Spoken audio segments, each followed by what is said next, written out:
daw presidente. Gago! Marcoleta, pro-China naman daw. Naku po.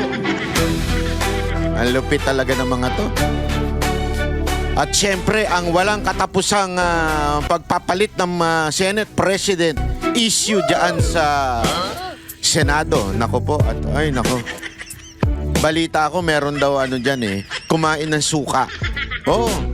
Yung sinuka na, kinain pa. At may picture pa sila, ha? Mamaya pag-uusapan natin yan malupit na malupit. At syempre, mga kababayan, meron tayong matinding i-reveal sa kaduluduluhan itong mga video natin, ha? Syempre, may pa-surprise attack tayo dyan. Kaya manood lang kayo hanggang dulo. O by the way, ha, may meron tayong bagong studio ngayon. Napakaganda nating studio. O yun, yun. Bagong studio yan, ha. Ako po pala si Banat Bay. Baka naman pwede kayo mag-subscribe at saka mag-like ho dyan. At i-share nyo na rin daw pag may pagkakataon kayo para araw-araw maging ano na natin to, maging habit na natin ang magkita-kita tuwing umaga 7 a.m. Kaya dapat nakasubscribe po kayo at the same time nakaklik yung notification bell. At kung maaari din, kung gusto nyo laang nasuportahan si Banat Bay, may membership fee Diyan, merong pipindutin ka para susuporta kami membership. Magiging membro ka na ng Banateros. Yun, panalo yan. Pero kung gusto mo lang mag-subscribe, wala namang problema. Magkakaibigan pa rin talaga tayo. Ganyan ang Banateros, di ba? Hindi nag-iiwanan, sama-sama at higit sa lahat, pag tama, palakpakan, pag mali, banatan. Yun. Mga kababayan, simulan na natin ang gulo. Kontakin mo si Torre, gagawing presidente, animal yan. Payag ba kayo na si Torre ang gawing presidente? Tayo na sana si Diwata na lang. O kaya si Vice Ganda na lang. Tapos si Diwata ang Vice President, di ba? Kung si Torre lang naman din, para ka naglagay ng isang payaso dyan sa Malacanang, ha? Alam nyo, ngayon kasi nangangatog na sila. Sobrang nangangatog na po sila. Meron niyang recently lumabas na survey sa isang page. Talaga nga namang napakataas po ni VP Sara Duterte at na yung mga kalaban niya wala sa hulog. Ang layo, di ba? Dahil nga doon, itutuloy mga pinklawa, no? Mga taing pinklawan at saka itong mga unitae, pilit na unite na naman ng mga sarili nila at talagang dito mo makikita na yung kanilang style ay isang traditional politician o yung tinatawag na trapo. Bakit kanyo? Diba kasi kung ikaw ay hindi traditional politician, ibig sabihin pag ikaw merong ipinaglalaban na prinsipyo at kung ikaw ay merong paninindigan doon sa iyong pinaglalaban, dapat hindi ka nakikisama doon sa tingin mo ay hindi kayo pareho ng prinsipyo.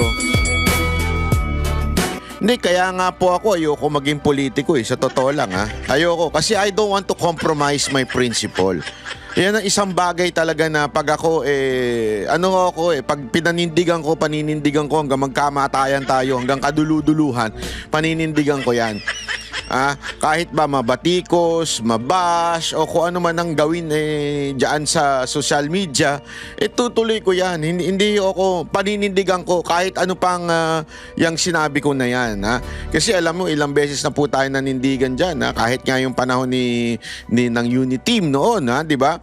Tayo nababatikos na anti-Duterte na daw tayo kasi ayaw natin yung pinili ni VP Sara Duterte na presidente na si BBM. Nanindigan po ang Banatero sa inyo. Nanindigan po kami na hindi kasi talaga hindi tama, hindi okay yan, malabo yan at kabilin-bilinan ni tatay, wag yan. yun ang aming sinundan. At talaga nga namang yung prinsipyo na yun, pinanindigan namin hanggang kaduluduluhan. Kasi nga, ganun po ang Banateros, di ba? Kaya nga kung ikaw ay lihitimong Banateros, maiintindihan mo ito. Tapos may makikita kang mga ganito na yung diring-diri sila sa mga Marcos noon, ngayon kinakain na nila yung kanilang mga sinabi. Kaya nga 'di ba yung tawag diyan yung kain suka. Bakit? Sinuka na nila si Marcos noon Ngayon panay sip-sip sila.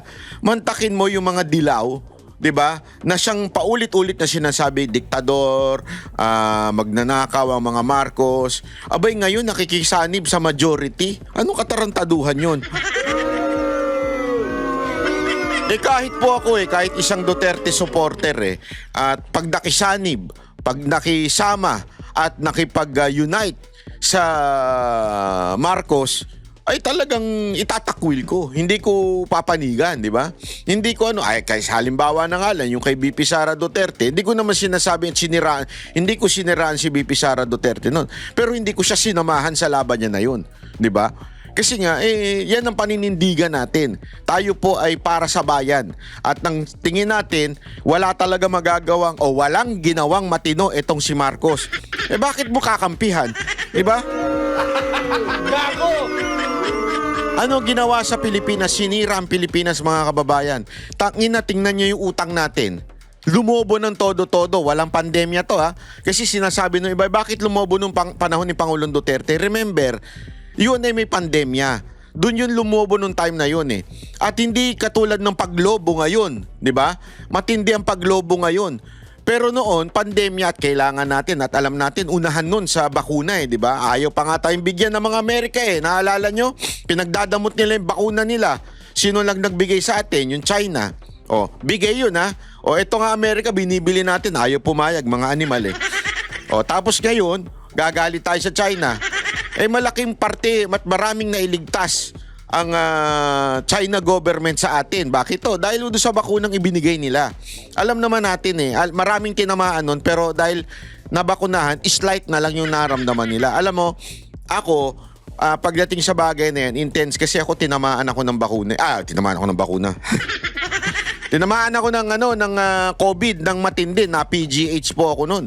At sabi ko nga sa inyo, after nun, nung nabakunahan na po tayo, tinatamaan pa rin ako. Mga 2-3 beses ako tinamaan yan Pero slight na lang.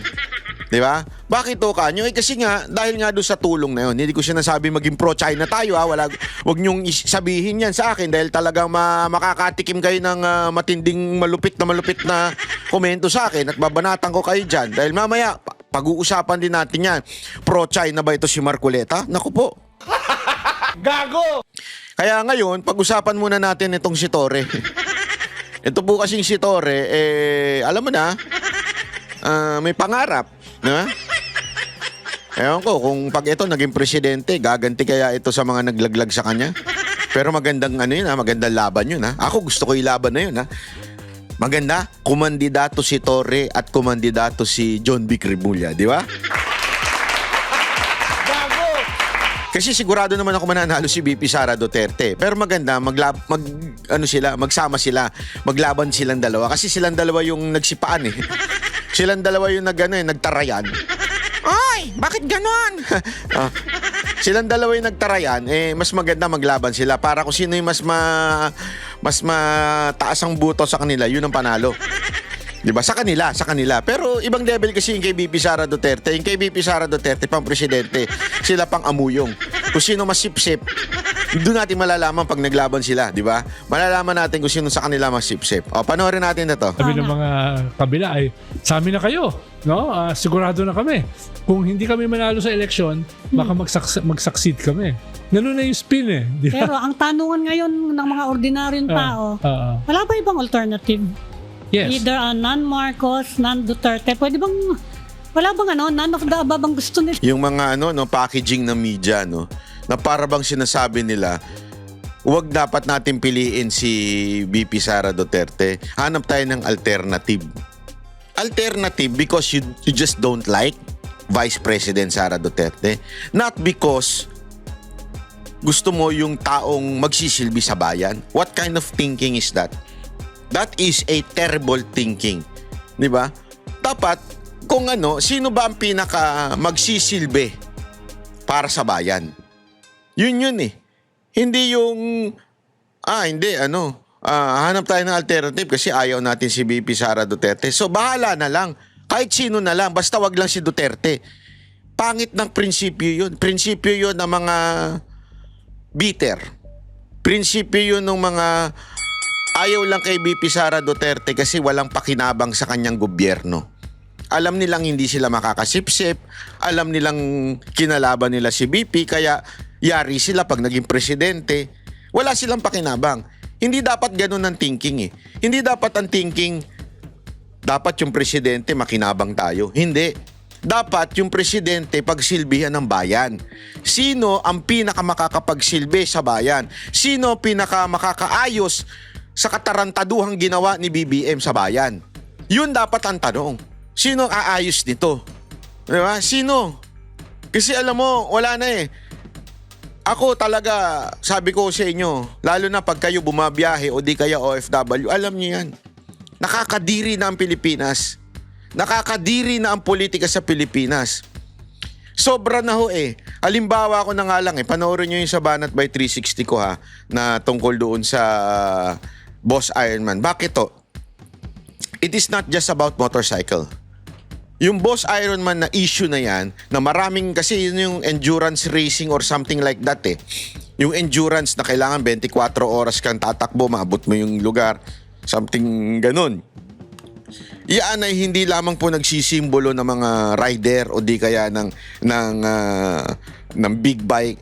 Yan po ay nagsisimbolo ng pagiging inutil ng gobyerno natin. Kasi itong gobyerno na to napaka-inutil to the point pag may hirap, kaya nilang suspindihin, kaya nilang tanggalan ng lisensya. Pero pag mga ganitong mayayaman po kasi mga membro at organizer nito eh. Yung Boss Ironman, mayayaman po yan. Kaya nga ibig sabihin ng boss is BMW owners, ano ba ito? Something like that. For safety and society, yun. Yeah? So ibig sabihin BMW owners yan. Wala namang mahirap na makakabili ng BMW. Sa totoo lang po. Hindi naman usay siya nagyayabang. Pero napakahirap naman pong bumili ng BMW. Bibili ka ng BMW na 1.3 million, motor lang. 1.3 million, may SUV ka na. Makakabili ka ng SUV nun. Ba't ka bibili ng motor? Ibig sabihin, may pera ka talaga. So anong punto ko dito? Etong mga to, mayayaman. Hindi ko alam kung bakit hindi masita-sita ng LTO, inaalalayan pa ng HPG. Ano to? Dahil ba pera-pera to? Dahil pag pumasok ka doon, pag nagrehistro ka, may bayad doon. So malaking kita ng organizer. Nakakatanggap ba kayo HPG? Nakakatanggap ba kayo LTO? Kaya hindi nyo masita kahit ilang beses. Taon-taon na po yan ha. Taon-taon may namamatay. Pero hindi nakakasuhan ng organizer. Anong klaseng bayan meron tayo? Ang hirap sumunod sa batas kung pili lang ang pinanagot sa mga sumusuway nito. Ano ibig sabihin ko? Ikaw, ordinaryong rider ka. Diba? Sisitahin ka o kaya pinasusunod ka sa batas. Pero nakikita mo yung mga big bike rider, yung mga organizer nakakalusot, 'di ba? Sa batas. So para sa iyo, ang hirap sumunod. Pero again, sinasabi ko sumunod tayo whether hindi sumusunod ang iba. Ang punto lang natin dito, ganyan sa Pilipinas. Malalang-malala na ang Pilipinas. As in, kung sa cancer ito ay stage 4 na o stage 5 o kung meron mang ganun, stage 10 na. Malalang-malala na ang Pilipinas. Kailangan na talagang ayusin ito. From the very core. Sabi ko nga sa inyo, SK pa lang, korupsyon na matindi. SK pa lang Lalo na sa mga barangay captain. Alam niya, tangin ng mga politiko, alam niyo yan. Kasi binibigyan niyo yan eh. Huwag tayo maglokohan. Sila nagtutulong sa inyo at binibitbit niyo yan. Alam ko yan. 'Di ba? Kaya nga hindi kami manalo sa yung itong si Mocha sa election eh. Bakit? Kasi wala siyang pera. Hindi niya mabigyan yung mga barangay captain. Yung mga barangay diyan, hindi niya kayang bigyan. Umaasa na lang talaga siya sa mga taong naniniwala sa kanya. Kasi yun na nga doon pa lang corrupt na. Doon pa lang may bigayan na. So, what do you expect pag nandun pa sa taas? Ganun na kalala ang Pilipinas. Tapos, sasabihin na lang natin, wala bang iba dyang option? Bakit? Ayaw lang natin si VP Sara Duterte. Hindi dahil hanap tayo ng matino at magaling na presidente.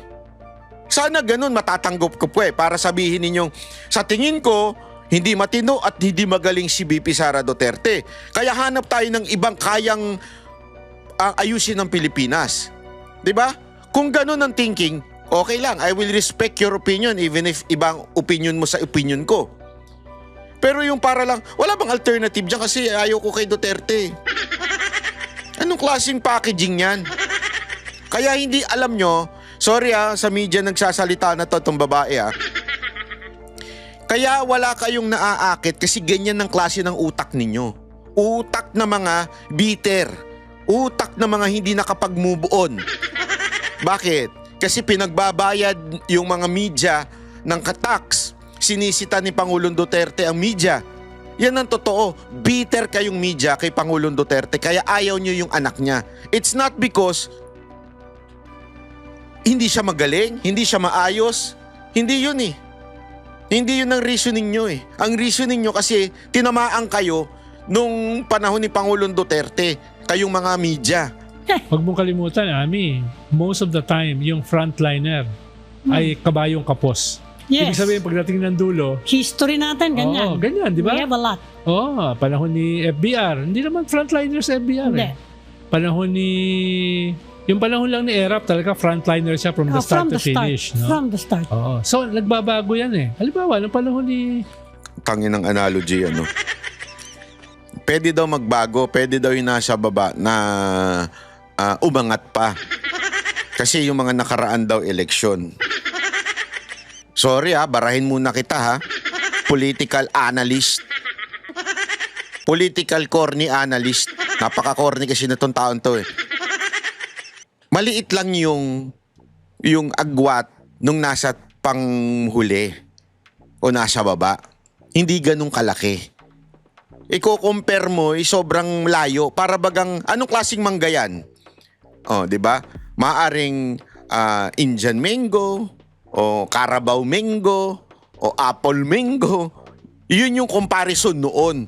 Ngayon, sinasabi mo, basta yung mango, yung apple ay maaaring maging mango. Kasi gano'n naman yung nakaraan magkakaiba Ibig sabihin, dati, kung yung mga nasa 3rd and 4th nagiging presidente, ngayon posible rin yung mga nasa 3rd and 4th. Oo. Kung malapit, ang layo Ang layo nila. Ay, ng analysis yan. Hindi nga hindi nga dikit Negative Gago. Diba? At again, iba na naman din yun. Iba yung ini-endorse kasi last time. Eto halimbawa, tinan niyo yung sample niya. Ni GMA. Ang frontliner si FPJ tsaka si Rocco. Yes. Si Rocco mataas. But remember at that time, si GMA, yung presidente na at that time. Sa kanya yung makinarya. Di ba? Ano ba? Until nagkasakit siya. Di ba? Nung panahon ni Pinoy. Kasi mababa daw si GMA nun. Tapos sila FPJ nasa taas. Sino bang presidente at that time? Remember, extended na lang si GMA nun. Ibig sabihin, di ba naging presidente na siya? Dahil doon sa EDSA 2. So, at that time, makinarya nasa kanya. Kaya nga, di ba, hello Garce? Hello Garce, bakit niya tinawagan? Kasi presidente siya noon. Putang inang analysis yan Ba't ka naging political analysis? Tama talaga si Guanzon Zayo Tambay ka lang na naging political analyst Si Villar, ang mataas, Manny di ba? Villar. Nagbabago yan nung panahon ni Digong, si Binay. Followed by Grace po. Yes. Tapos yung dalawa. But remember, si Binay, wala naman sa administrasyon nun. Hindi ko sinasabi na sa administrasyon si Pangulong Duterte. Di ba nga kaya nga tinatawag na parang yun ang pinaka-phenomenal na pagkapanalo. Ibig sabihin ng phenomenal, hindi pangkaraniwan. Ito, example niya pa nga si Erap dito eh. Anak ng weteng talaga, oo. Mababa sila. Tapos, pwede rin magkaroon ng Black Swan, Dark Horse. Yan ang tinatanong yan. Nawala sa landscape. Tapos biglang susulpot. Adigong, di ba? Pinoy, di ba? Susulpot eh. So, Si Pinoy kaya nanalo, namatay ang nanay. Oh my golly. What kind of person is this? Alam mo naman yan sa Pilipinas. 'Di ba? May tawag nga diyan eh. Yung nakalimutan ko na, pero may tawag diyan. 'Di ba? O alam nyo, isulat nyo na lang dyan. Maraming magaling dito eh. Isulat nyo dyan, no? 'Di ba? Maraming ganyan sa Pilipinas, kaya naman nanalo yung si Pinoy. Yun naman, no? Lukuhan naman tayo, oh. yan ay isang distinct possibility. Kaya wag naman sila ganun ka sigurado. Malayo kasi. Negative talaga kayo. Siniraan nyo na ng todo si BP Sara Duterte, tumaas pa siya. Kayo, padaus-dos. Lahat ng kandidato nyo, padaus-dos.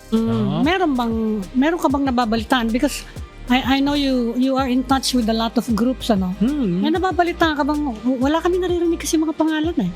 Although siguro baka natatakot yung iba, no? Baka mabinay effect, ano? Oo, siyempre, ayaw mo i-underestimate ang mga tulpo. Oo. Diba? Malakas din yan. Binay effect, wow. Yung Binay effect, remember, hindi nasa administrasyon si Binay, kaya binanatan ng administrasyon. Ngayon, yung pinipili ninyo ay sa administrasyon. So, hindi siya mabibinay effect kasi kakampi siya. Ang pinipili nyo yung magiging kakampi ng administrasyon eh. Ng analogy. Nakakainis. Bakit ganito ang mga nasa natin? Nakakainis.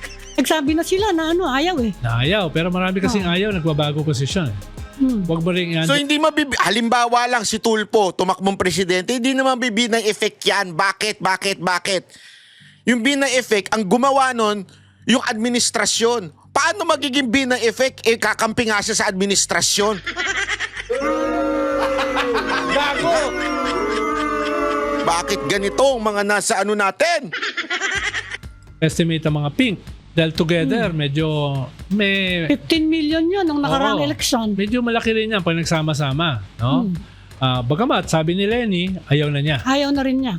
Pero sabi rin niya, I will decide in 2027. Ibig sabihin may counting opening. No? Okay. Yan.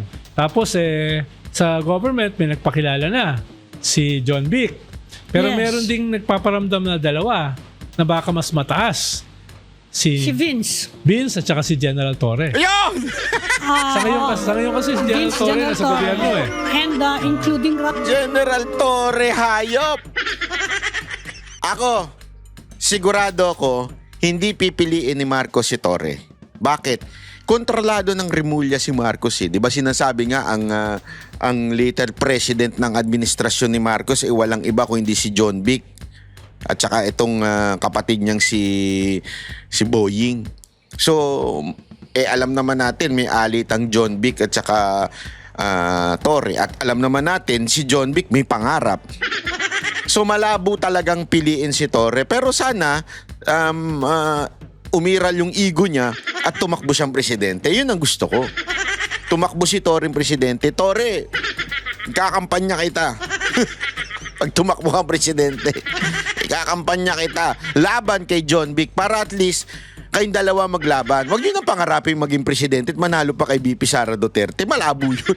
Pero kayong dalawa ni John Vic, ang sarap yung pag-untugin yun. I mean, di pa untugin ha. Not literal.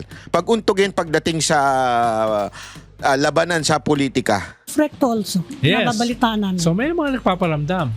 Kaya tingnan natin kung magkakaroon na ng traction this year.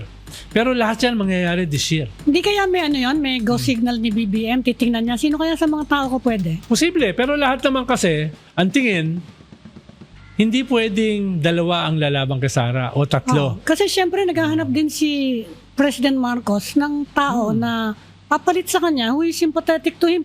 Pag nanalo si Sara, that's the end of the entire clan. Correct. Kaya kung wala siya, I think he will support anybody who can defeat Sara. Oo nga. Diba? Yun yung issue rito. Dahil kung manalo si Sara, iwa-wipe out ang mga Pinklawan. Wipe out. Iwa-wipe out Lahat. ang mga Marcos. Iwa-wipe out ang Yan lang ang dahilan nila kung bakit ayaw nila si BP Sara Duterte. Gago! Ang galing, di ba? Hindi, di ba? Ang galing ng kanilang explanation, paliwanag. Yun lang. Ayaw nila. Ayaw nila kay BP Sara. Dahil doon. Dahil daw iwa-wipe up. Saan naman lang, ayaw namin kay BP Sara kasi ganito, ganyan. Dahil pagdating sa ito ang kanyang paninindigan. Hindi eh. Labo talaga nito mga to. tulpo. Kaya lahat yan, nag-iisip. Dapat magtulong-tulong tayo. Isa lang. Dahil pag more than one, panalo si Sara. No? Sige. Bago natin, medyo, wala ka ba nababalitaan na medyo malakas? Well, indicatively, pag nakakasama ko si General Torre, dinudumog. Naku! Diba? Dinudumog siya eh. Kakatawas siya eh. Dinudumog, no? Promote na promote ang pota. Gago! Dinudumog daw. Bakit? Alam mo kung bakit? Umu-order ng pares. Akala nila si Diwata. Gago! O baka naman gusto lang sapakin. Hindi ko sure ha. Kalokohan yung dinudumog. Huwag niyong gagawin yung kay Torre, wag ganun. Hindi tama yun, masama yun. Huwag niyong tatapunan ng itlog, huwag niyong tatapunan ng ihi. Masama yun, huwag niyong gagawin yun, ha? Hindi ako pabor doon. Masa, tiga Mindanao, di ba? Kaya yata siya natanggal PNP. Oo. Si Vince, medyo umaangat din, no? Malabo, Dahil bata, malabo naman no? yan. Wala naman, Telegenic. hindi yung ganun tao. Ang tagal na sa gobyerno ni Vince, hindi naman niya pinangarap tumakbo. Ayaw ko, yun ang pananaw ko. Ha? Sa tingin ko, hindi naman niya. Yan eh, sincere. Alam mo, matagal na yan eh. Kahit kay Pangulong Duterte pa nagtrabaho yan. Ganyan na magtrabaho yan. Kaya nga yan, nung pumasok yan, natuwa ako. It's because hindi siya political. Nagtatrabaho naman talaga yan tao na yan. Kahit doon pa. Kaya maayos yan. Formative yung ginagawa. Biro mo, sa Maharlika, di ba? Yung lahat ng proyekto, pinupuntahan niya, tapos nagmumura. Tapos ngayon may campus tour. Aba, sabi ko, parang may plano. Di ba? Yung ganun, no? So, at least for now, merong 3 o 4 na nag-iisip galing sa gobyerno. No? Pero pag bumuho si BBM, ang approval rating, syempre tatamaan sila. Oo nga eh. Di ba? Kaya it is in their interest na wag gumuho si BBM. No? Oo. Pero again, sabi mo nga, kahit sino pa yan, alam ng lahat na non-Duterte, dapat isa lang. Ngayon. So, ayan ang kanilang take. Go. Go. By the way, eto. Meron tayong isang babalita na malupit tungkol ho naman dito kay Marcoleta, kasi si Marcoleta po ay ngayon ay grabe kaliwat kanan na sinasabing si Marcoleta daw ay pro-China. Pakinggan natin ito Inilatag doon si Senador Marcoleta, like patungkol doon sa meron ba tayong coordinates, ganun. Meron siyang nabanggit, tapos meron siyang ipinakita din na mapa na kinikilala ng buong mundo. Tayo lang kasi yung nakakaalam po doon, tayo lang yung may batas patungkol po doon sa West Philippines. Meron siyang sinasabi na kailangan kasi doon, kaya nga nababansagan siya na pro-China daw, pero ang sa kanya naman gusto niyang palakasin yung claim natin kung meron ba tayong ganito, para yun yung ating kasi ito yung mga requirements. Tama po ba, Prof? Magandang tanong mo kasi inaano nila si Kong Marcoleta binabansagan nila na pro-China, which is actually, to be a friend of a country like China is not necessarily being pro that country, or let us say specifically in this case is China. No, being friend is okay. That's why we have what you call diplomacy. Ano ang gamit ng Department of Foreign Affairs kung hindi marunong makipagkaibigan ang mga Pilipino sa ibang bansa? would you call that pro-China if you are a friend of China? Of course, it's wrong connotation. Kasi alam mo, yan ang yan ang kanilang parang packaging. Porket gusto mong ayusin, porket gusto mong makipagkasundo, pro-China ka na. Kasi sa kanila, the only resort is to fight against China. Labanan. 'Di ba? Makipag-away. Ito yung mga war freak eh. Ano mo yun? Eto, halimbawa, bigyan ko kayo ng halimbawa. May kapitbahay kang may atraso sa'yo, di ba? May dalawang choice ka. Anong gawin mo? Batuhin mo o makipag-usap ka ng maayos, di ba? Pwede yun eh. Dalawa lang naman eh. Batuhin mo yung bubong ng kalaban mo, ng kapitbahay mo. Pero, kung sabihin ba nung asawa mo na honey, baby, sweetheart, baka naman pwedeng kausapin mo na lang yung kapitbahay natin, makipag-usap na lang tayo. Hoy!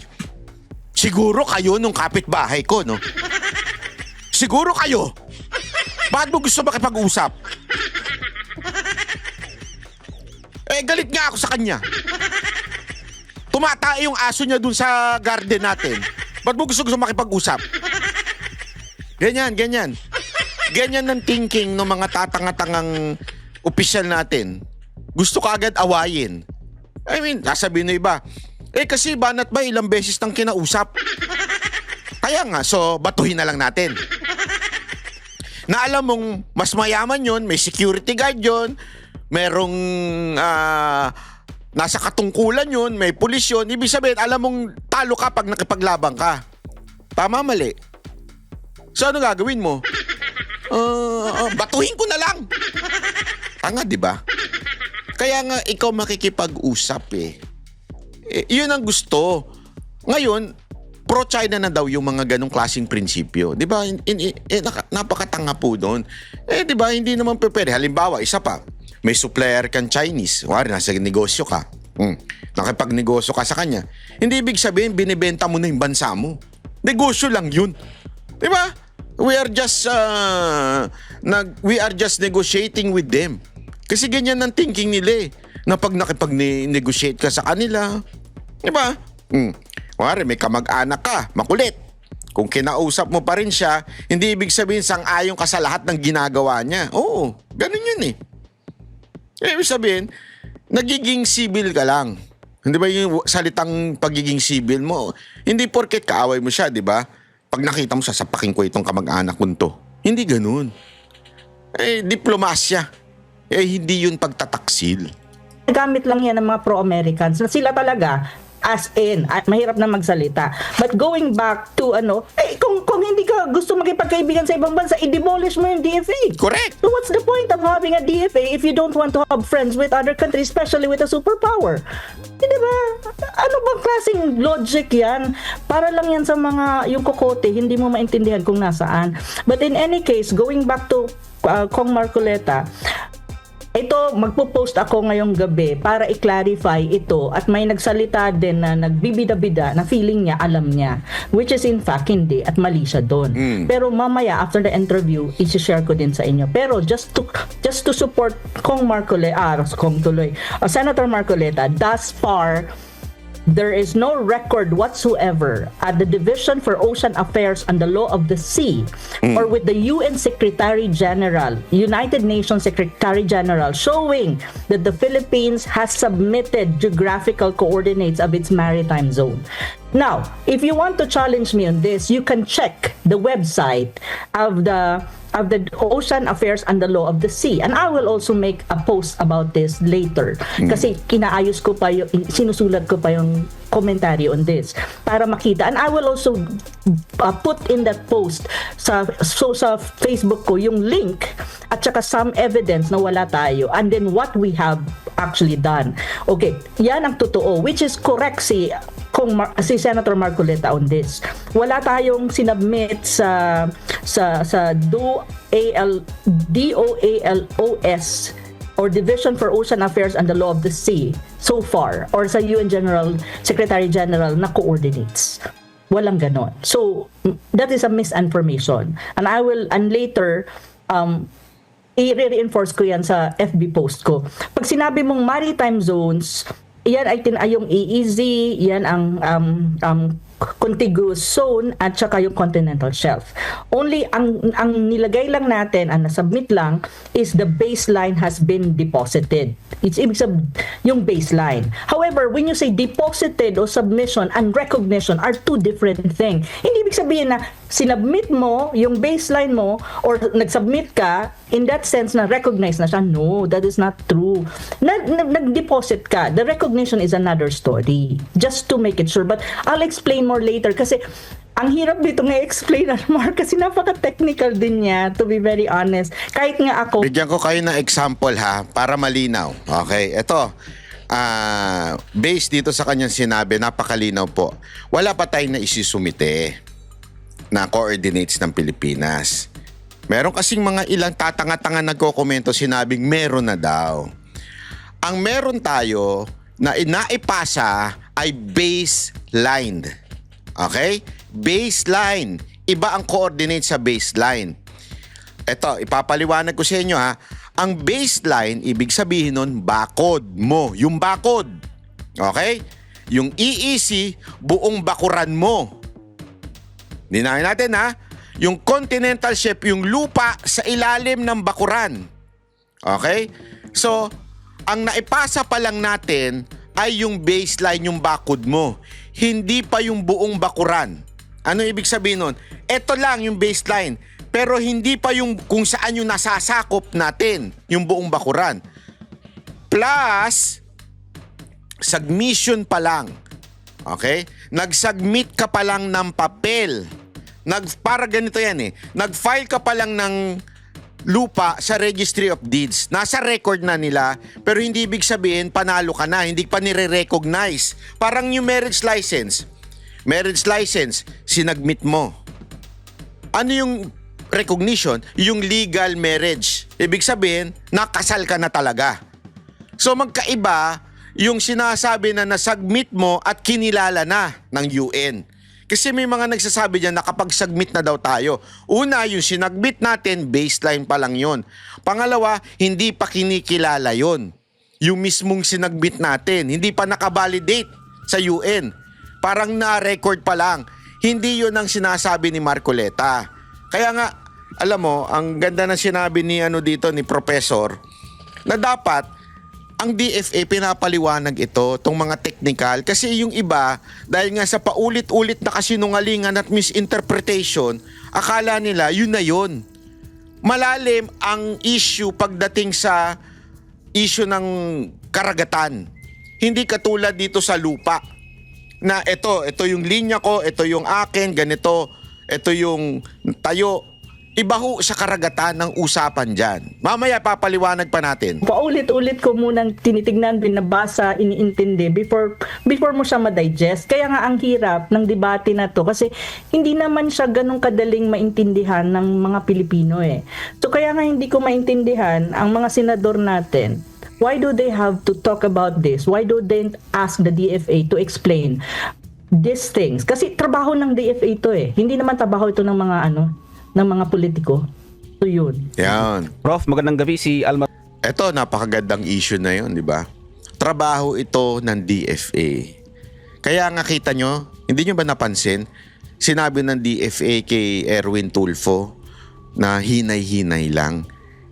Alam mo kung ba't sinabi yun? Hindi lang nila masabing, mga sir, mali kayo eh. Mali yung paliwanag nyo, sablay. Kaya niya sinabing hinay-hinay lang kasi nga alam nila. Parang ganito yan eh. May sakit ka. Kanino ka lalapit? Sa abogado? Di ba dapat sa doktor? Kasi sila yung may alam. Sila yung nag-aral.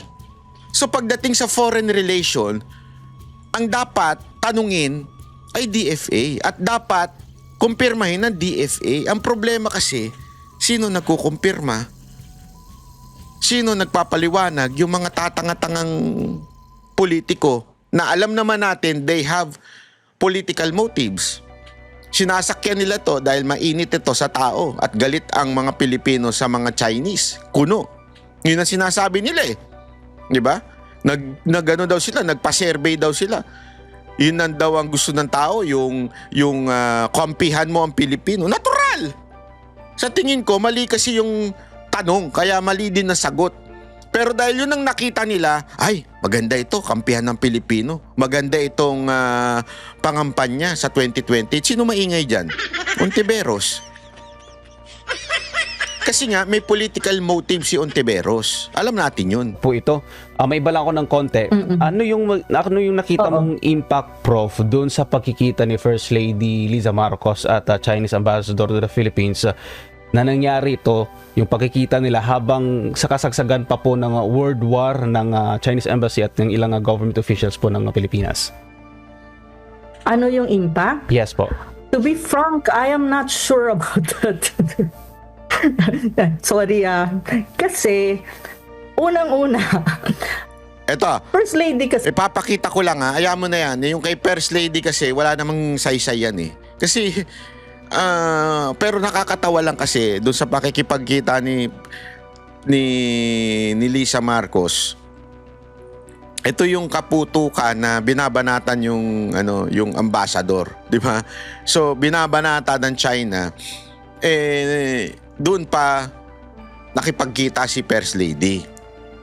Parang sabi ko, so ibig bang sabihin na nakipag-usap si First Lady, pro-China si First Lady? Sige nga, baliin nyo nga yun. Baliin nyo nga yun. Kasi yan ang pakidin nyo kay Marcoleta, pro-China si Marcoleta. Baliin nyo nga yung ganong klaseng statement. Di ba? Paano yan? Nakipagkita rin si First Lady. Ang hirap na baguhin, di ba? Kasi nga alam mo, sigurado ako na advisean itong mga to, naku, kailangan natin sila, iniipit na tayo, magkakaipitan tayo. Na yung problema kasi dito sa mga politiko na ito na nagkokomento at kesyo binababa si Marcoleta. Alam niyo kung bakit? Na-insecure yung mga yan kay Marcoleta eh. Kasi si Marcoleta matalino, magaling. Yeah? Pag sa eskwelahan para eskwelahan yan eh. Sa eskwelahan, pag may matalino, minsan nakakainis di ba? Alam lahat. Honest, di ba? Maging honest tayo. Ganun, kahit ako nung high school ako, pag may matalino, sarap batuhin ng papel di ba? Kasi parang, alam mo lahat ikaw na magturo, ikaw na. Parang ganun di ba? Ganun ang pakiramdam pag may magaling Tapos, lagi kang tablado. Mantakin mo, ikaw yung Senate President. Ikaw yung nasa majority pero mas may alam pa sa'yo yung minority. Talaga nakakairita, nakakainis. Di ba? So, kaliwat kanan ang batikos mula doon sa mga troll farm nila.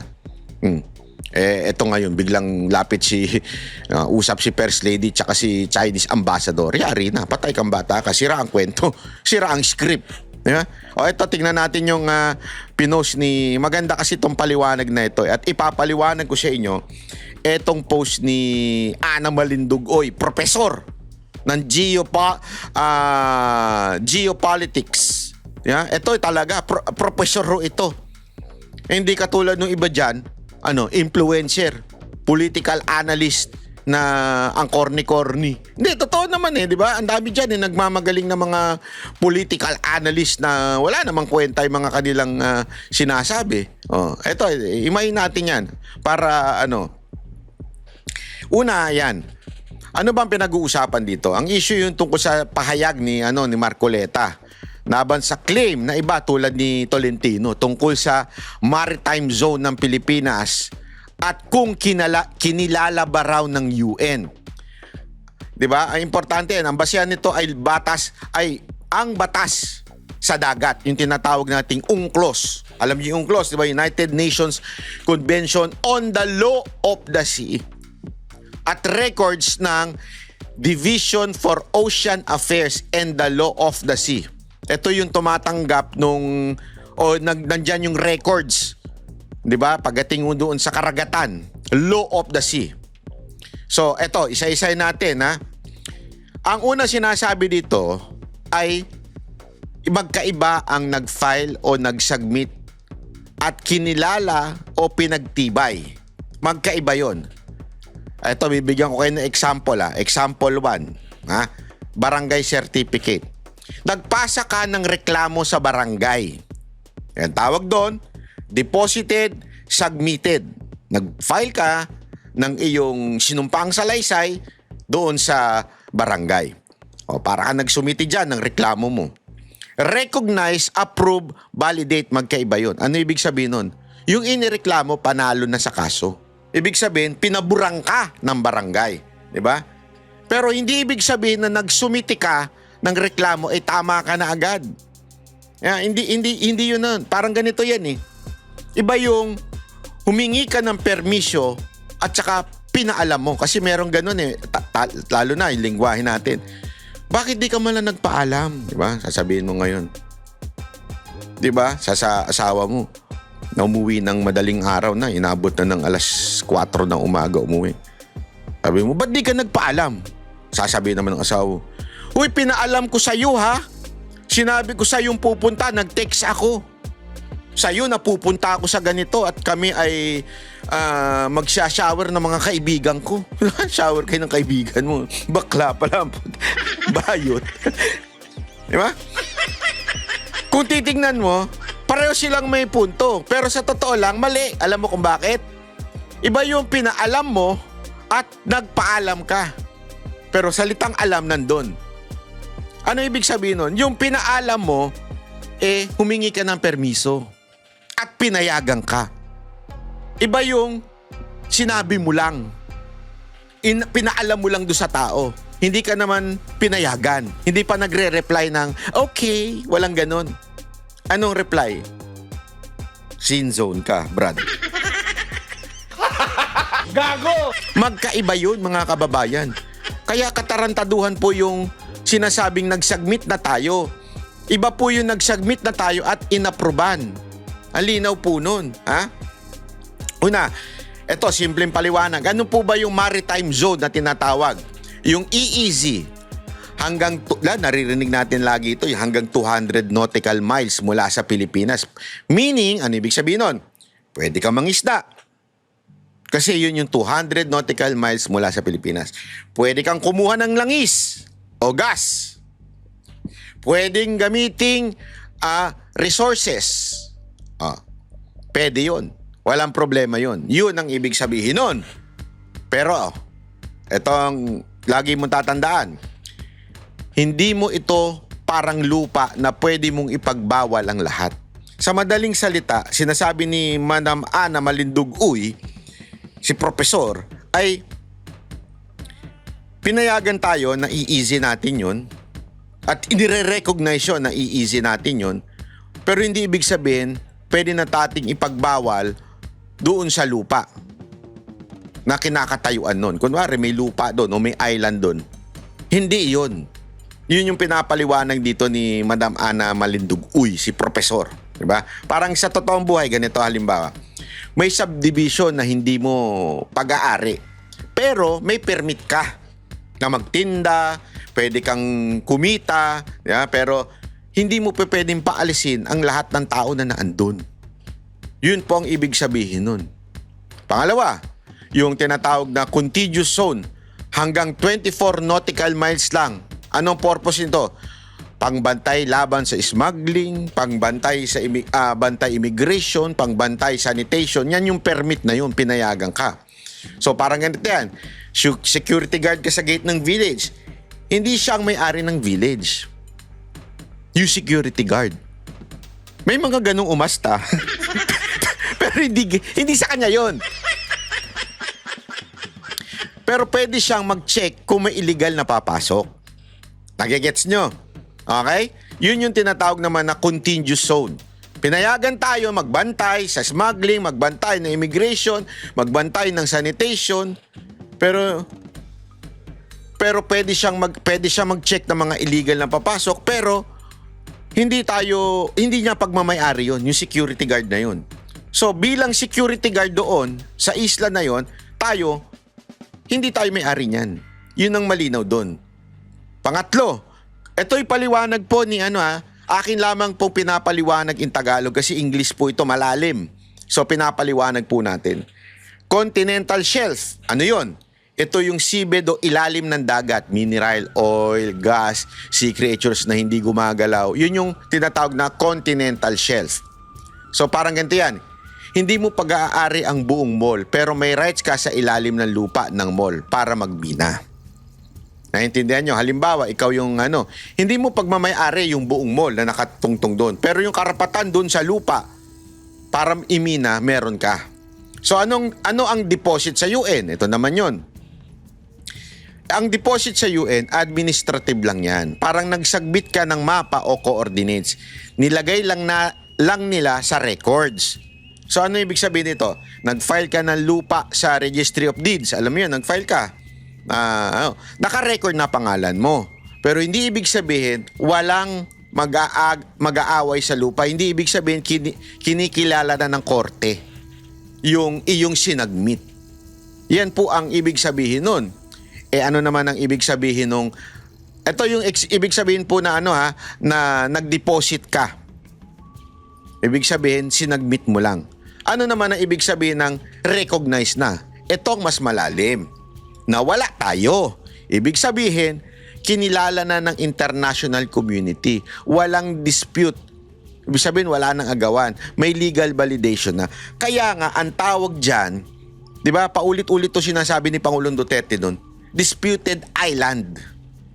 Pinaglalabanan pa. Pag sinabi mong disputed island, hindi pa nare-recognize ng international community. Kasi nga, etong mga politiko na paulit-ulit sinasabi ang ganyan na atin yan. Naku, wala ko kasing alam pagdating sa issue na to. Kaya nga pinapaliwanag na po ng isang profesor. Parang ganito yan eh. Nagpakasal ka. Naku po, patay tayo dyan. Nag-file ka ng marriage license. Na-deposit mo na ngayon yun. Oh. Legal na kayong mag-asawa, recognize ka na. Iba yung nagpasa ka pa lang ng marriage license. Iba yung ikaw ay na-recognize na talaga. Bakit sinasabing disinformation daw? Dahil sinasabi sa post, ito yung sinasabi dito sa post nito, may nagsabi raw na na-deposit at kinilala na UN ang maritime zone ng Pilipinas. Ang sagot dito ay hindi raw. Pareho ang dalawang salita. Hindi raw automatic kapag nag-submit ka ay na-validate na ng UN. Nag-submit ka pa lang. Kasi parang ang UN parang receiving clerk lang. Hindi judge, hindi referee, hindi taga-decide kung tama ang claim mo. 'Di ba? So, napakaano po noon. Para bang ito, nag-submit ka ng application mo. 'Di ba? Sinasabi ko nga marriage application eh. Nag-submit ka ng resume mo. 'Di ba? Natanggap na ng HR. Hindi ibig sabihin hired ka na. Ay, papasok na ako bukas. Bakit? Nakasubmit na ako ng HR eh. Sa HR. Hindi ganun yun. Dapat, interviewin ka muna at tanggapin ka muna. Kasi ang hirap sa atin, medyo marami sa ating sablay pagdating sa issue na to eh. Nag-post ka ng halimbawa sa FB, nag-post ka ng ng version ng iyong kwento o opinion mo. Hindi porket marami nag-likes, ibig sabihin, tama na yung sinasabi mo. Di ba? Maaring dahil lang meron nagla-like o hindi nabasa yung content. Pero hindi ibig sabihin naniniwala na sila doon sa sinabi mo. Yung iba nga, like lang ng like eh, nang hindi naman nila naintindihan sinasabi. Di ba? Yun ang importante doon. Ayun ang tatapa. Bigyan ko pa kayo ng ito kasi binabasa natin yung nakasulat po dyan. Anong pangunahing argumento ng post na to? 1. Wala record sa DOALOS, DOALOS. Yan po yung kompleto ang maritime coordinates ng Pilipinas. Wala ba daw tayong record dyan? Sa DOALOS, yung kaninang binanggit ko. May na-file lang daw na ibang technical submission. Malilaw ang gamitin ng salitang kinilala. Hindi pa po kinikilala. Nag-submit pa lang tayo. Iba po yun. Nag-file ka ng papel sa UN, hindi ibig sabihin, pumirma na sila na tama ka. So, ang importante po dito, maunawaan natin mga kababayan, yung issue nito kasi ang hirap sa atin, minsan, talon ng talon. Kaya nga, dapat, halimbawa dito, bakit ko ito dinidiscuss sa inyo? Kasi yung mga paliwanag ng mga political analyst, paliwanag ng mga kung sino mang hinayupak dyan, na politiko, iba ang motibo. Iba ang kanilang gustong ipalabas. Iba nga ho, pagka ganito na ho yung nagsalita. Bakit? Ito yung mga propesor. O sabihin ng propesor, ikaw ay talagang nag-aral pagdating sa foreign relations, geopolitics. Pinag-aralan mo talaga. Hindi lang basta-basta. Kasi ang hirap sa atin, porket nakahawak ng mikropono, nakahawak ng camera sa cellphone nila, alam na nila. At yung iba naman, tulad ng mga politiko, sila naman po, alam natin ang motibo kung bakit nila sinasabi yan. Because, one, gusto lang nilang quote-unquote makinabang na bilang makabayan sila at pinagtatanggol ang Pilipinas. Pero mali naman yung klase ng pagtatanggol. Kasi tama ang klase ng pagtatanggol ni Marcoleta. Si Marcoleta, daanin natin sa due process para pagka tayo ay lumaban, tayo po ay merong pangahawakan. Ito, nirecognize na. Sinagbit na namin at nirecognize na. Ngayon, ikiklaim na namin. Lalaban na kami. Ang problema, wala nga daw eh. Yun ang problema, mga kababayan. Kaya, napaka-importante po na maunawaan natin yan. Kasi kung hindi natin maunawaan yan, mga kababayan, para lang tayo nagmamagaling. Baka sabihin nyo iba, bakit ikaw nagsasalita ka? Kaya nga hindi ako nagsasalita na nanggagaling sa aking karunungan. Nagsasalita ako, naggaling sa mga taong may alam. Tulad doon itong si Profesor, na talagang alam niya. Alam mo, ito kasing DFA dapat nagsasalita na ho ito. Yung problema sa DFA, hindi marunong dapat ipaliwanag na nila. Pero maganda yung kanilang sinabi. Yun ay isang hakbang na para bagang sinasabi na nila na huwag na kayo magmagaling. Wala kayong alam. Hayaan nyo na to sa amin. Sa amin na to. Kaya nga kami kinreate. Kami nang bahala dito. Huwag na kayong pumapel dahil wala kayong alam pagdating sa foreign relationship, di ba? Foreign relationship. Foreign relation.